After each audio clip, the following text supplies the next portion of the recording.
भैया जब मैं इस घर पे आई थी तो मतलब नीचे वाले जो थे वो लोग कह रहे थे ऊपर में कोई नहीं रहता, ऊपर में कुछ है। पर हम लोगों ने यकीन नहीं किया था और जब हम आए तो कुछ नहीं हुआ, बस डराती थी कि ऐसा लगता था कि जैसे उसे पसंद नहीं है हमारा आना। हमारे रूम में आ जाती थी, कभी चुटकी हो जाती थी, कभी पायल की आवाज़, ये नॉर्मल होने उसके बाद से सबको यकीन होने लगा कि हाँ, इस यहाँ पे कोई है। वरना पहले मेरे मॉम-डैड इग्नोर करने बोलते थे। बड़े बुजुर्ग हमेशा कहते हैं कि अगर आप कोई ज़मीन लेने जा रहे हो, कोई मकान लेने जा रहे हो या फिर कोई प्लॉट आप ले रहे हो, तो उसकी मिट्टी एक बार किसी साधु संत पंडित को ज़रूर दिखवाएं। पता करें कि वो ज़मीन सच में पॉजिटिव है या फिर नेगेटिव। आखिर वो लोग ऐसा क्यों बोलते हैं? आज की जो कहानी है ना, ये सुनने के बाद आप सोचोगे कि हाँ, बड़े बुजुर्ग सही बोलते थे। हाय, मेरा नाम ओम और आज की जो कहानी है आयुषी की कहानी है। उन्होंने मुझे खुद बताया इंस्टाग्राम पे। अगर आपके पास भी कोई कहानी है तो आप मुझे भेज सकते हो इंस्टाग्राम पे। ओम डॉट दुबे मेरे इंस्टाग्राम का आईडी का नाम है। मुझे आप जीमेल भी कर सकते हो अपनी कहानी, एंड आपकी जो भी कहानी है मुझे वॉइस में बताएं। मुझे भी अच्छा लगेगा सुनते हुए और मैं आपसे बातें करके आपकी कहानी पूरी तरीके से आपसे पूछूंगा। चलते हैं कहानी की तरफ। आयुषी के परिवार में ये 4 लोग हैं। आयुषी एंड उसकी सगी बहन। एक बात और बोलूँ, वो उसकी जुड़वा बहन। जी हाँ, आपने सही सुना, उसकी जुड़वा बहन। और उसकी मम्मी जो हमेशा बीमार रहती हैं, पता नहीं क्यों, बट उसकी मम्मी ठीक ही नहीं हो पाती। और आयुषी के पापा बैंक मैनेजर, सरकारी बैंक मैनेजर हैं, तो वो अपनी नौकरी भी नहीं छोड़ पाते। अक्सर ना 4 साल बाद 5 साल बाद उनका ट्रांसफ़र कभी पटना, कभी दिल्ली, कभी लखनऊ, कभी कहीं ना कहीं उनका होता रहता था। ऑल ओवर इंडिया उनका ट्रांसफ़र होता रहता था। जो आयुषी खुशी थी ना, ये दोनों थी 20 साल की और ये दोनों कॉलेज गर्ल थी। और जो आयुषी के पापा हैं ना, अब इनका ट्रांसफ़र हुआ था दिल्ली में। अब होता है क्या है ना, अक्सर गाइज हम कहीं भी जाते हैं तो हम क्या सोचते हैं कि यार अब इंसान ट्रांसफ़र करने वाली नौकरी में ना, हर जगह वो घर नहीं खरीद सकता है। वो जहाँ भी जाता है वो रेंट पे मकान ढूंढता है या फिर फ्लैट लेता है जहाँ पे जो सस्ता मिले। आयुषी के पापा को पता लगा कि उनका ट्रांसफ़र दिल्ली में हो रहा है, तो उन्होंने ना जितने भी ब्रोकर लोग होते हैं जो ये रेंट वेंट पे मकान दिलवाते हैं, उन्होंने सबके पास फ़ोन लगाना स्टार्ट किया कि मुझे इस इलाके में कोई फ्लैट मकान कुछ भी हो, मुझे किराए पे चाहिए, मिल जाएगा। तो उन्होंने बहुत दिखाए।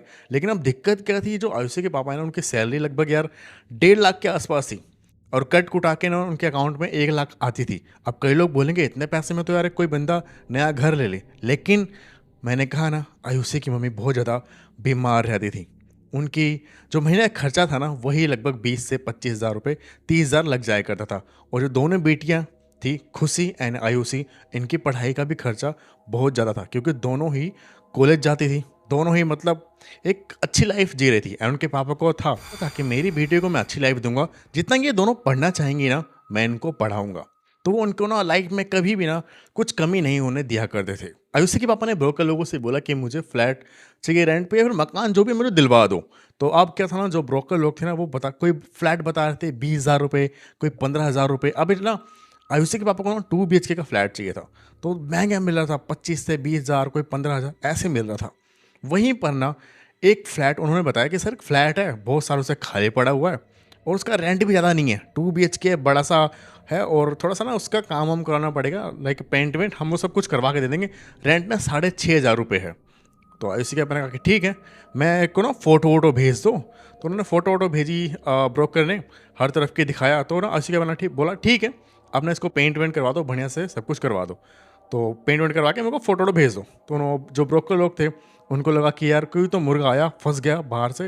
वैसे भी ना कोई इस फ्लैट को लेता है नहीं, तो रेंट पे अब ये बाहर का बंदा ले भी लेगा। तो ब्रोकर लोगों ने ना फटाफट पेंट वेंट करवाया, सब कुछ करवा के आयुषी के पापा को फ़ोटो भेजी। आयुषी के पापा को पसंद भी आ गया, खुशी को भी पसंद आ गया, आयुषी की मम्मी को भी पसंद आ गया। अब इन लोगों ने ना शिफ्ट विफ्ट हो गए अब दिल्ली के इस फ्लैट पर। जो नीचे वाले लोग थे ना, वो ना बहुत अजीब तरीके से, मतलब फ्लैट था ना, मतलब वो था 3rd फ्लोर पे एंड फर्स्ट फ्लोर पे, ग्राउंड फ्लोर पे भी सब रह थे, सेकंड पे भी थे, 3rd फ्लोर खाली था जिस पे ये लोग शिफ्ट हुए थे एंड 4th पे भी लोग रहते थे। तो जो बाकी नीचे ऊपर वाले बिल्डिंग वाले थे ना, वो इन लोग को ना बहुत अजीब तरीके से देख रहे थे कि जैसे इन लोगों ने कुछ गलत काम कर दिया है या फिर ये लोग बेवकूफ़ बन गए हैं। ऐसे आसपास के लोग देख रहे थे इनको।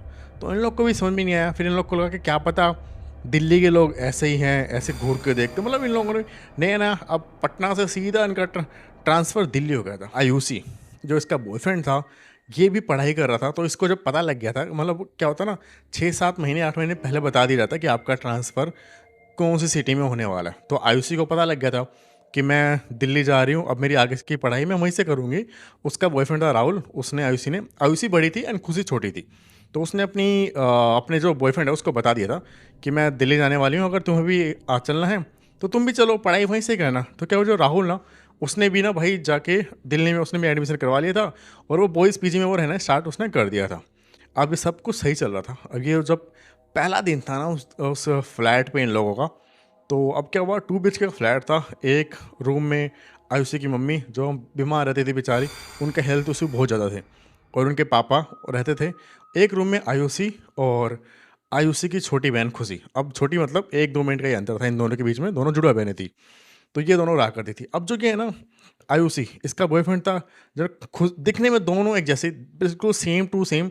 हल्का फ़र्क था इनके, कोई तिल बिल था आँख के यहाँ पास में, उससे पता लगे कि जो खुशी है उसके तिल था, आयुषी के तिल नहीं था। तो बस इतना इससे पता लगता था लोगों को कि ये दोनों बहन में ये डिफरेंट है, और किसी को भी ना कुछ पता नहीं लगता था देख के। पहली रात को ना खुशी एंड आयुषी, इनको नींद नहीं आ रही थी, ये दोनों बैठी हुई थी। एंड आयुषी का था कि वो ना अपने बॉयफ्रेंड जो राहुल था उससे बातें बातें कर रही थी, पर खुशी ऐसे फ़ोन में लगी पड़ी है, इधर उधर देख रही है, नींद नहीं आ रही है। तभी ना जो उसकी बहन है खुशी, उसने बोला कि दीदी बाहर से ना कोई गया है, ब्लैक सी सैड हो गई है। तो आयुषी ने बोला, चुप करना, सो जाना, तेरे को रात को प्रैंक करने के लिए मैं मिली क्या? कुछ नहीं है, सो जा। फिर थोड़ी देर बाद ना, इन जो खुशी थी फ़ोन चला रही थी, लेकिन जो अब आयुषी हो तो अपने बॉयफ्रेंड से बातें कर रही है, खुशी फ़ोन चला रही है। थोड़ी देर बाद फिर से कह रही है, दीदी बाहर कोई है, देखो ना जाके एक बार। अभी दोनों डर जाती हैं, कहती है पागल है क्या, रात को कौन आएगा, मतलब हॉल में कोई है, ऐसे बोलती खुशी। तो आयुषी कहती है, पागल है क्या, कौन आएगा रात को, कोई नहीं है, सो जाओ। मेरे को बाद में, मतलब खुश, अब आयुषी बात करने में लगी पड़ी थी।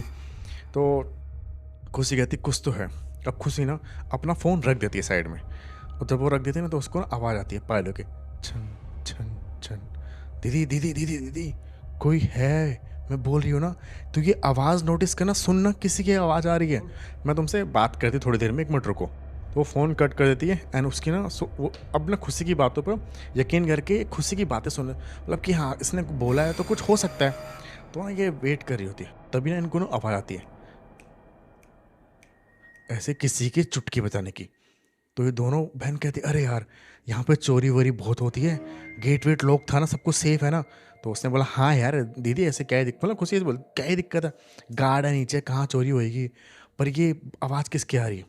अभी दोनों बहनें पहले अपने रूम की लाइट जलाती हैं, फिर ये जाती हैं हॉल में, वहाँ की लाइट जलाती हैं। जैसे हॉल में जाती हैं ना, फिर देखती हैं गेट की तरफ, गेट बंद था एंड जस्ट बगल में ना किचन था। वहाँ से फटाक से बर्तन गिर जाता है, बर्तन गिर जाता तो देखती हैं दोनों बहन, दोनों डर भी जाती हैं कि दीदी ये क्या हुआ। वो दोनों एक दूसरे को पकड़ लेती हैं डर के मारे। फिर वो देखते हैं कि वहाँ पे एक चूहा था और वो वहाँ से भाग जाता है। तो दोनों कहे, हाँ चूहा था यार, इस वजह से। फिर अब दोनों ना वापस आ जाती है रूम में आके दोनों फिर से वही अब क्या होता है, ये ना आयुषी जो बड़ी बहन थी अपने बॉयफ्रेंड राहुल से व्हाट्सएप पे बातें कर रही होती है। थोड़ी देर फिर से किसी के जैसे घुर्राने की, बहुत ज़ोर ज़ोर से सांसें लेने की, ऐसी किसी की आवाज़ आ रही होती है। तो इनको लगता है कि फर्स्ट की यार मम्मी की आवाज़ है क्या। तो ये दोनों जाके देखते हैं मम्मी के रूम में, तो मम्मी पापा दोनों ना सो रहे होते हैं। तो इनको लगता है कि ये आवाज़ किसकी आ रही है, और ये अजीब सी आवाज़ बहुत ज़ोर की आ रही होती है और वो घर में से आ रही होती है। बट इनको लगता है कि आ कहाँ से रही है, ये इनको समझ में नहीं आता है। ये जाते हैं भाई किचन चेक करते हैं, बाथरूम चेक करते हैं, हर तरफ देखते हैं, सब कुछ बंद है, खिड़की भी बंद है, बट ये आवाज़ आ कहाँ से रही, किसी के घुर्राने की और ज़ोर ज़ोर से सांस लेने की, जैसे कोई सीढ़ियों से पे चढ़ के गया 10 मंजिल ऊपर और वहाँ जाके ऐसे आवाज़ ये कर रहा हूँ। तो उसके बाद ही ना दोनों बहनें आती हैं रूम में, कहते हैं काम कर, गेट बंद कर, सो जाते हैं। दोनों गेट बंद करके सो जाते हैं। नेक्स्ट दिन अपने मम्मी पापा को बात बताते हैं कि पापा ऐसे ऐसे हो रहा था रात को, ऐसा कुछ नहीं होता, तुम दोनों ना सो जाओ चुप करके, ऐसा कुछ भी नहीं है यहाँ पर, हमें भी तो बड़ी अच्छी नींद आई है। तो अब दोनों ना कहती हैं यार, दोनों बहनें मतलब अच्छी बहनें थी, जुड़वा थी, तो साथ में बचपन से खेला वाला उन लोगों ने, तो बहुत अच्छी बॉन्डिंग थी दोनों की। तो कहते हैं अरे यार ये सीन समझ नहीं आ रहा, पर अब मम्मी पापा विश्वास नहीं कर रहे हैं, तो क्या किया जाए। इन्होंने कहते हैं ठीक है देखते हैं। तो ये लोग ना जाके, मतलब होता क्या है ना कि अब सेकंड रात आती है, सेकंड रात को ना इनको वैसे नींद नहीं आ रही होती है क्योंकि पिछली रात इनकी बहुत बुरी गई थी। तो ये ना क्या करते हैं, अब वेट करते हैं कि कुछ हो कुछ हो कुछ हो। उसी में से ना खुशी सो जाती है, जो छोटी बहन थी वो सो जाती है। आयुषी जो थी ना वो जगी होती है एंड वो जग के ना देख रही होती है कि कुछ आवाज़ है क्या, कुछ आवाज़ है क्या। तभी ना जो कोई लड़की ना हॉल में से निकल के जाती है और वो लड़की की एज लगभग भी 24 से 25 साल के बीच में होगी। वो वहाँ से जाती है तो आयुषी ना डर जाती है एंड खुशी को जगाती है। खुशी खुशी खुशी, हॉल में कोई लड़की है। तब ये खुशी उठ जाती है, कहती है दीदी इतनी रात को कौन आएगा यहाँ पर, वो भी यहाँ पे कोई नहीं हो सकता, सो जाओ, मेरे को भी नींद आ रही है। तो वो कहती मेरी बात का विश्वास कर, हॉल में कोई है, मेरी बात का विश्वास कर खुशी। खुशी कहती दीदी प्लीज़ सो जाओ, मेरे को नींद आ रही है। अब ट्रैवलिंग नहीं करके आ रहे होते 2 दिन में कौन सा इनको आराम मिलता है। तो ना खुशी को नींद आती है, वो सो जाती है। वो जब सो रही होती है फिर से आयुषी ना वो उस चीज़ पे गौर करती है कि कौन था। हिम्मत ही नहीं उसकी कि वो जाके देखे, लेकिन वो चीज़ उस चीज़ पे गौर करती है कि ये था कौन, ये ऐसे कौन गया, कुछ तो है। अगर मम्मी पापा को बताऊंगी तो विश्वास नहीं करेंगे। उसको नींद नहीं आती है। सुबह होता है, सुबह ना अपनी मम्मी को बोलती मम्मी मेरा विश्वास कर, यहाँ पर कुछ है और वो दिक्कत दे सकता है। मैं सच बता रही हूँ मम्मी, मैं झूठ नहीं बोलूँगी। तो उसकी मम्मी ना फिर से कहती देख अगर ऐसा कुछ होता ना तो हमें भी दिखता, हमें भी दिखाई देता, बट हमें कुछ फील नहीं हो रहा है, तुझे ऐसा क्यों इतना ऐसा ऐसा फील हो रहा है आयुषी को। आयुषी कहती मम्मी कुछ है मेरी बातों को अब विश्वास। अब जो मम्मी इतने विश्वास नहीं करती हैं, शायद इसलिए भी नहीं करती हैं क्योंकि वो उनका होगा कि अगर मैं कुछ इसकी बात का विश्वास करूँगी ये डर जाएगी तो हमें ना अभी बड़ी मुश्किल से ये फ्लैट मिला है, हमें ये खाली भी करना पड़ सकता है और अभी महंगा फ्लैट हम कहाँ देखेंगे, वैसे ही हमारे खर्चे बहुत ज़्यादा हो रहे हैं, दोनों बेटियों को पढ़ाना, फिर उनके आगे शादी भी करनी तो पैसे जुटाना, मेरी उनका भी हेल्थ ठीक नहीं थी आयुषी की मम्मी की, मतलब ऐसा सब कुछ सीन उनके दिमाग में चल रहा था आयुषी की मम्मी के दिमाग में। अब ये दोनों बहनें कॉलेज चली जाती हैं, आती हैं, तीसरा दिन होता है उनका उस फ्लैट पर। जब वहाँ पर तीसरा दिन होता है ना तो रात को जो आयुषी की मम्मी थी ना उनको भी था कि आज मैं जग के देखती हूँ कि मेरी बेटियाँ झूठ बोलने की सच बोल रही हैं। तो जैसे रात को ना 3 बजे का टाइम हो रहा होता है कुछ, और अब ये दोनों बहनें इनको नींद नहीं आ रही होती है। ये दोनों आज जगी होती हैं, गप्पे सप्पे कर रही होती हैं, ऐसे फ़ोन चला रही होती हैं। और आयुषी की जो मम्मी है आज वो भी जगी हुई थी। तभी थोड़ी देर बाद ना जैसे कोई चुटकी बजा रहा हो, ऐसी आवाज़ इनको सुनाई देती है और फिर से किसी के चलने की आवाज़, किसी के पायलों की आवाज़, ये सब उनको सुनाई देती है। तो नेक्स्ट दिन ना वो अपनी मम्मी से, उसकी मम्मी भी डर जाती है, कहती हाँ यहाँ पर कुछ तो है। और अब मेरे को भी आवाज़ आ रही थी, माँ जगी हुई थी। तो आयुषी खुशी कहती मम्मी हम तेरे को झूठ बोलेंगे क्या, यहाँ पर कुछ है। और वो ठक किसी की ऐसे मतलब चुटकियों की आवाज़, किसी के चलने की आवाज़, ये सब हो रहा है यहाँ पर। तो उसकी मम्मी कहती हाँ अब मुझे यकीन हुआ यहाँ पर कुछ है। तो आयुषी की मम्मी ना पास में एक मंदिर था वहाँ जाती हैं एंड वहाँ पे जाके एक बाबा को लेके आती है, मतलब पंडित जी को, कि पंडित जी हमने इस घर में पूजा पाठ भी नहीं करवाया है और हम आके ना सीधा यहाँ पे रहना हमने स्टार्ट कर दिया है और मेरी बेटियों को और हमें कुछ फील हो रहा है कि यहाँ पर कुछ है।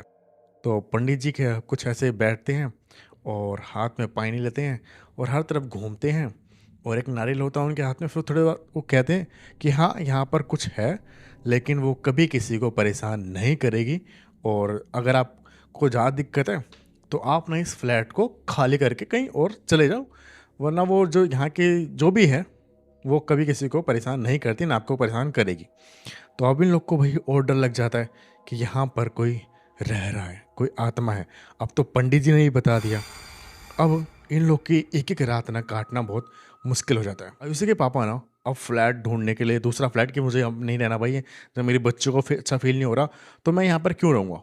तो अब वो दूसरा फ्लैट ढूंढने के लिए ना भाई ब्रोकर लोग को बोल देते हैं, जो लास्ट ब्रोकर जिससे फ्लैट लिया था उसको गालियाँ वाले निकालते हैं कि तूने हमारा पागल बनाया, यहाँ पर ऐसा ऐसा कुछ है। तो ब्रोकर लोग तो उनका काम ही ऐसा है यार, वो तो बस अपने पैसे से मतलब रखते हैं, बाकी तुम देखने बैठो। तो गाली वाले निकालते हैं और दूसरे ब्रोकर को बोलते हैं कि ठीक है ढूंढो ढूंढो और हम दूसरा फ्लैट कहीं भी मिले कितने महंगे में हम लेने को तैयार हैं। तो एक फ़्लैट उनको मिल रहा होता है, वो 1 BHK ही होता है जो था 15,000 कुछ में। तो उसके पापा कहते हैं हाँ आयुषी के कि कोई दिक्कत नहीं है, मुझे बस फटाफट वहाँ पे शिफ्ट होना है, मैं यहाँ पे नहीं रहना स्टार्ट करूँगा। अब मानो कि जैसे कल रात को ना उस फ्लैट में शिफ्ट होना है, जिस मतलब जो नया फ्लैट है। तो आज रात को ही जो आयुषी की मम्मी थी वो बाथरूम में जाके गिर जाती हैं एंड उनके पैर में ना फ्रैक्चर आ जाता है और मतलब इतना गंदा फ्रैक्चर आ जाता है कि उनको डॉक्टर ने बोला होता है कि 1 महीने तक आपको हिलना तक नहीं है, और आपको वहीं पर जहाँ भी हो रेस्ट करो। तो अब 1 महीने के लिए जो उनका फ्लैट खाली करने का था, वो नहीं हो पाता है। एंड इसी बीच में वो जो सब चीज़ें थी ना, वो किसी की आवाज़ आना, चीखने की, चिल्लाने की आवाज़ आना, चुटकियों की, चलने की, ये नॉर्मल हो गया था उन लोग के लिए। उन लोग को यकीन हो गया था, आयुषी एंड खुशी एंड उनकी पूरी फैमिली को, कि यहाँ पर कोई है। अब 1-2 महीने बाद उसकी उन्होंने मतलब वो टाइम काटा वहाँ पे बड़ी मुश्किल से।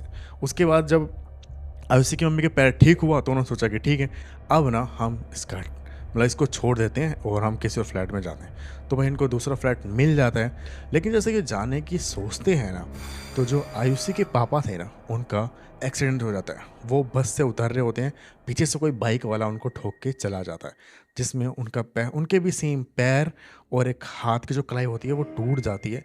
और उनको भी डॉक्टर ने रेस्ट बोला होता है। ऐसे उनको ज़्यादा टाइम लग जाता है, 6 महीने में, क्योंकि ना वो ऐसे थे कि वो अपने भाई बैंक जाते ही जाते थे, कि वो बोलते थे कि मैं घर बैठे बैठे बोर हो जाऊंगा। तो उनको टाइम ठीक होने में थोड़ा ज़्यादा टाइम लग गया था, क्योंकि उनके थोड़े ज़्यादा मतलब जो हड्डियों फ्रैक्चर था ना, कुछ ज़्यादा था। आयुषी की मम्मी का हल्का मतलब माइनर था, कि हाँ वो महीने भर के अंदर ठीक हो सकता था, मतलब हो गया था वो।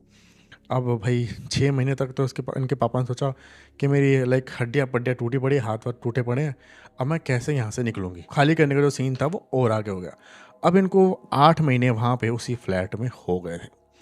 अब इन्होंने सोचा कि जब पापा उसके ठीक हो गए, तो इन्होंने सोचा कि ठीक है, अब हम यहाँ से निकलते हैं, चल जाते हैं दूसरे फ्लैट में।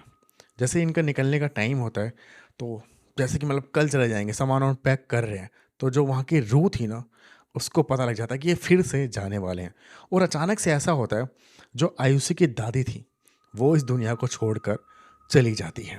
मतलब वो भी इस दुनिया को छोड़ देती है।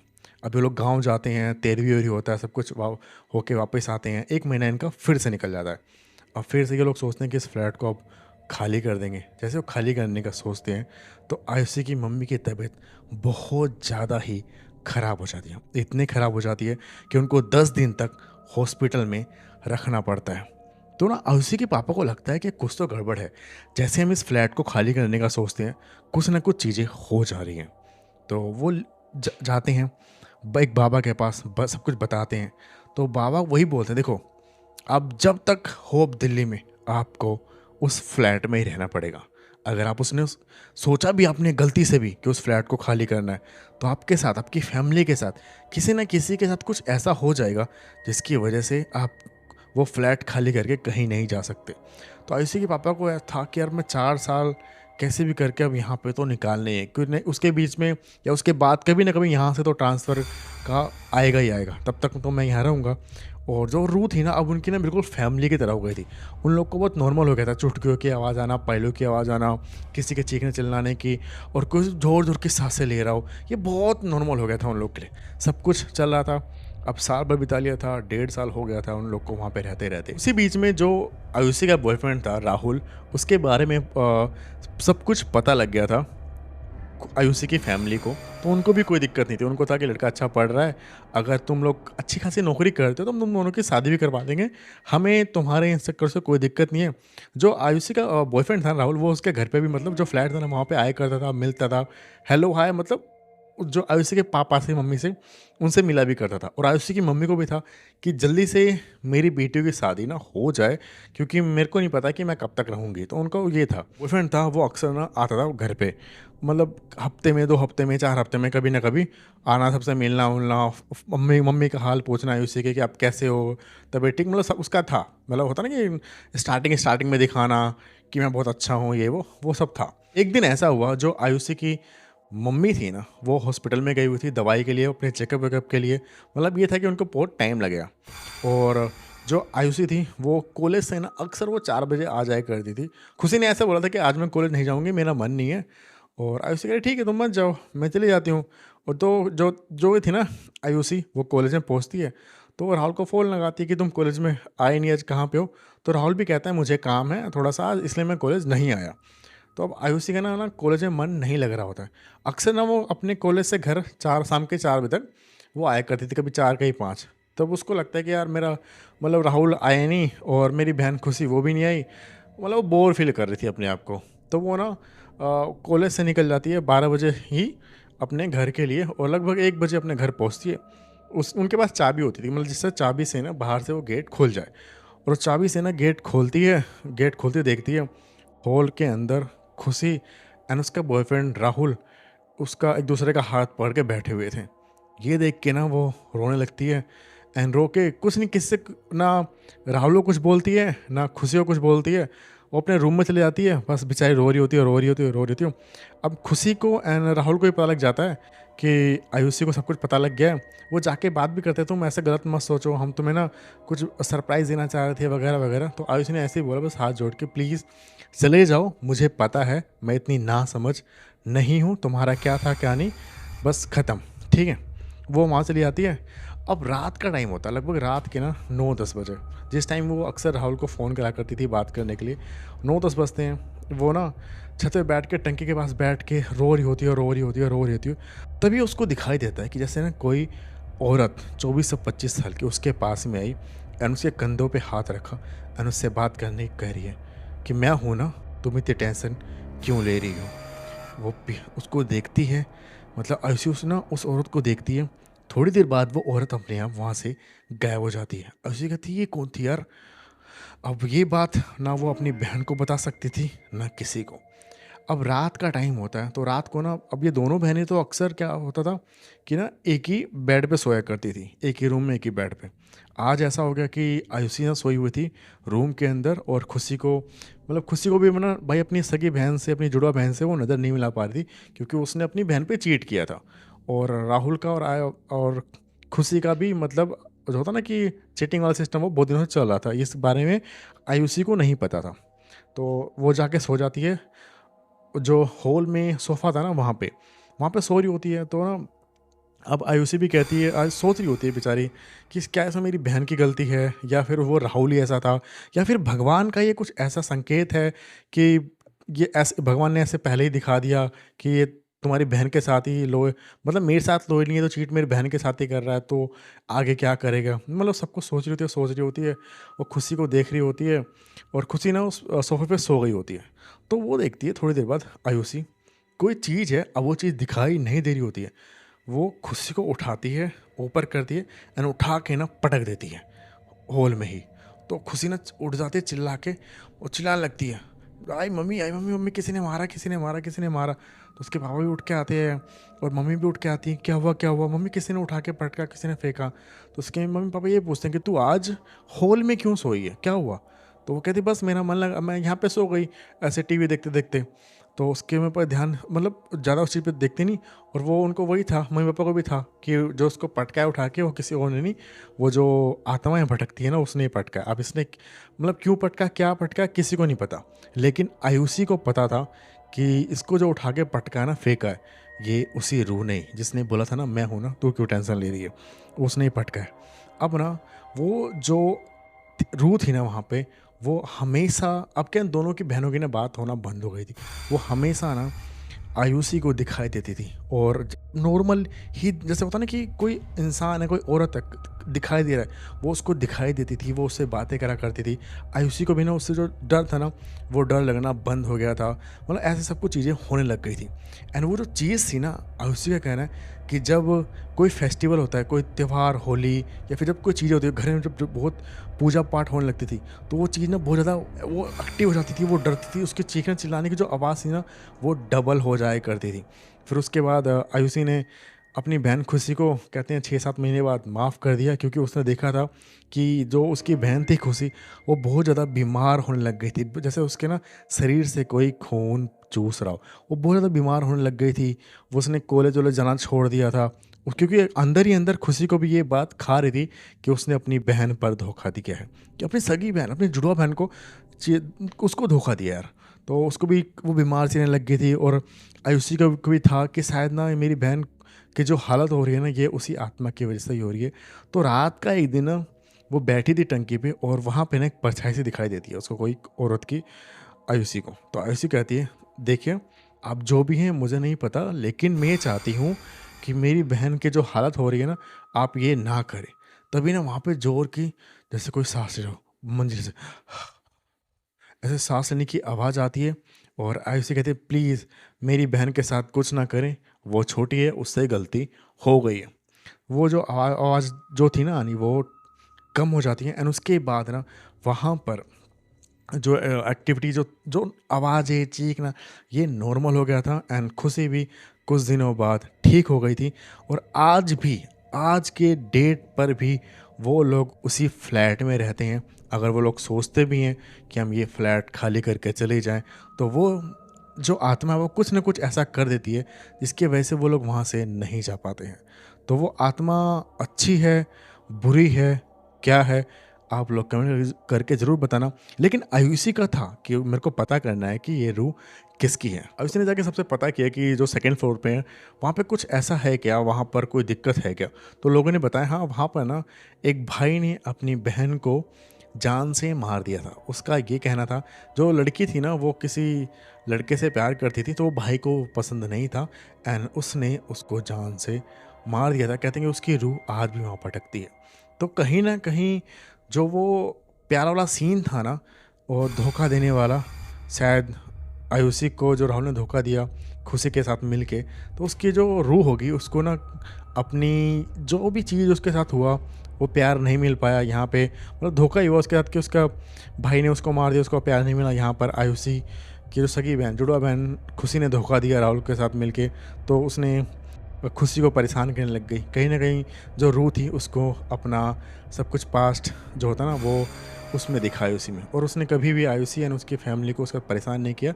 बट जो भी कोई फेस्टिवल आते तो चीखने चिल्लाने की एंड गेट फट फट फट ये आवाज़ बहुत ज़ोर की आती है उनके घर में। और आयुषी ने यही बोला कि भैया मैं आपको ना वो जो आवाज़ें आती है ना, मैं अभी वो आपको कभी रिकॉर्ड करके आपके पास भेजूँगी। मैंने कहा ठीक है, भेजना बहन। अगर गाइस, और वो लोग अभी तक यहाँ, और वो लोग अभी भी दिल्ली में उसी सोनिया बिहार करके एक जगह है, उस फ्लैट में आज भी रहते हैं। और उनके पापा का भी ट्रांसफ़र नहीं हुआ है। अगर 4 साल 5 साल बाद या फिर जब भी ट्रांसफ़र हो, या फिर अब उनके पापा शायद यहाँ से रिटायर भी हो सकते हैं, तो जब भी हो तभी वो लोग यहाँ से जाएंगे। लेकिन अभी आयुषी और खुशी को उनको दिक्कत नहीं इस फ्लैट में रहते हुए, क्योंकि उनको लगता है कि ठीक है, वो जो लड़की है उसके साथ भी बुरा हुआ था और वो ज़्यादा इन लोग को कभी परेशान इसने नहीं किया है। तो गाइस, ऐसी और स्कैरी डरावनी कहानी सुनने के लिए इसको अगर आप देख रहे हो फेसबुक पे तो फॉलो करना। अगर आप इसको यूट्यूब पे देख रहे हो तो सब्सक्राइब किया मत जाना, ओम का रेडियो। एंड मैं यहाँ पे सिर्फ और सिर्फ स्कैरी कहानी सुनाता हूँ जो आप लोग मुझे बताते हैं या फिर मुझे कहीं से मिल जाती है। Guys, thank you so much यह वीडियो यहाँ तक देखने के लिए। एंड वीडियो को लाइक किए बिना मत जाना। Thank you so much guys, bye guys.